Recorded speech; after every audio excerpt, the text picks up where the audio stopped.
Roman Catholic গির্জার নতুন pope নির্বাচিত হয়েছেন যুক্তরাষ্ট্রের রবার্ট প্রিভোস্ট। তিনি প্রয়াত পোপ ফ্রান্সিসের উত্তরসূরি হলেন। রবার্ট প্রিভোস্টই হলেন প্রথম একজন আমেরিকান পোপ।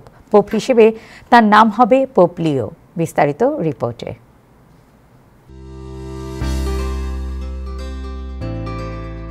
রোমান ক্যাথলিক গির্জার নতুন পোপ নির্বাচিত হয়েছেন আমেরিকান রবার্ট প্রিভোস্ট।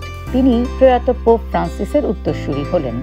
নতুন পোপ নির্বাচনের গোপন কনক্লেভে বৃহস্পতিবার ভোটের দ্বিতীয় দিনের শুরুতে কার্ডিনালরা সিদ্ধান্তে পৌঁছাতে না পারলেও চতুর্থ দফার ভোটে সফলতা এসেছে।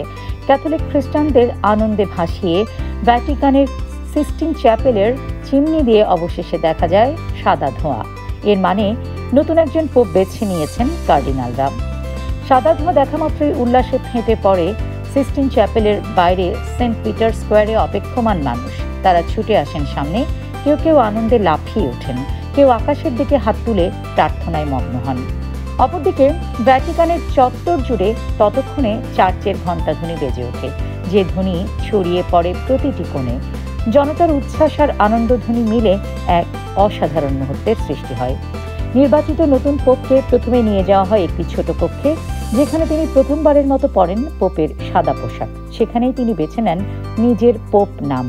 সব প্রস্তুতি শেষে ভ্যাটিকানের প্রধান ব্যালকনিতে এসে ঊর্ধ্বতন এক কার্ডিনাল ঘোষণা দেন ঐতিহাসিক বাক্য হাবেমাস পাপাম, যার অর্থ আমাদের একজন পোপ আছেন। এরপর জনতার সামনে হাজির করা হয় নতুন পোপকে। সেন্ট পিটার স্কোয়ারের ওপরের ব্যালকনিতে এসে দাঁড়ান নবনির্বাচিত পোপ লিও, যার জন্ম যুক্তরাষ্ট্রের শিকাগোতে। সেন্ট পিটার স্কোয়ারে জড়ো হওয়া হাজারো মানুষ অপেক্ষায় ছিলেন এই মুহূর্তটির জন্য। জনতার উল্লাসের মধ্যেই ইটালিয়ান ভাষায় প্রথম ভাষণ দিয়েছেন 69 বছর বয়সী এই পোপ। ভাষণে তিনি বলেন, আপনাদের সবার উপর শান্তি বর্ষিত হোক। প্রিয় ভাই ও বোনেরা, এটি হলো পুনরুত্থিত খ্রিস্টের প্রথম অভিবাদন। আমি এই শান্তির বার্তা পৌঁছে দিতে চাই আপনাদের পরিবারে, আপনাদের সবার কাছে। আপনারা যে যেখানেই থাকুন না কেন, আপনাদের সবার উপর শান্তি বর্ষিত হোক। তামান্না মৌ, টাইম টেলিভিশন, নিউ ইয়র্ক।